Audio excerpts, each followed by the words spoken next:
গতানুগতিক কোনো কাহিনী না, সাসপেন্স শেষ পর্যন্ত ছিল এবং পয়সা উসুল ছবি। তো অডিয়েন্সকে কীভাবে বসায় রাখতে হয়, মোশাররফ করিম দুর্দান্ত পারফরমেন্স ভাই। মুভি আমরা চাই এরকম মুভি হোক এবং ইন্ডিয়ান মুভি বন্ধ হোক আমাদের দেশে। তো দর্শকরা হলমুখী হচ্ছে, মানুষের এনজয়মেন্টে এন্টারটেনমেন্টের আরও মানে জায়গা তৈরি হচ্ছে, তো এটা ডেফিনেটলি মানে প্রমিসিং আর কি। চক্করের মধ্যেই আছি আমরা।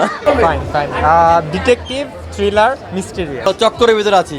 খুবই সুন্দর, খুবই ভালো ছবি। এখনো চক্করের মধ্যেই আছে। আশা করি নেক্সট পার্টের অপেক্ষা আছে আর কি, নেক্সট পার্টটা আসলে খুশি হব। অবশ্যই চক্করের মধ্যে ক্লাইম্যাক্সটা দারুণ ছিল, অনেক সুন্দর কাহিনী, অনেক ভালো। খুব সুন্দর হয়েছে।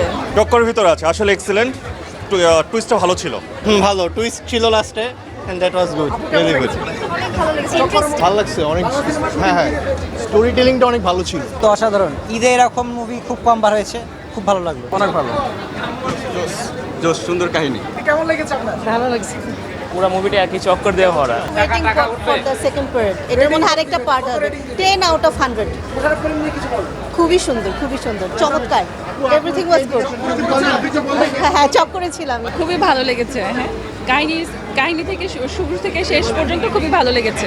জীবন ভাইয়ের মেকিং ভালো ছিল, আর মোশাররফ করিম ভাইয়ের অভিনয় এবং সবার মোটামুটি অভিনয় জোস, ভালো লাগছে।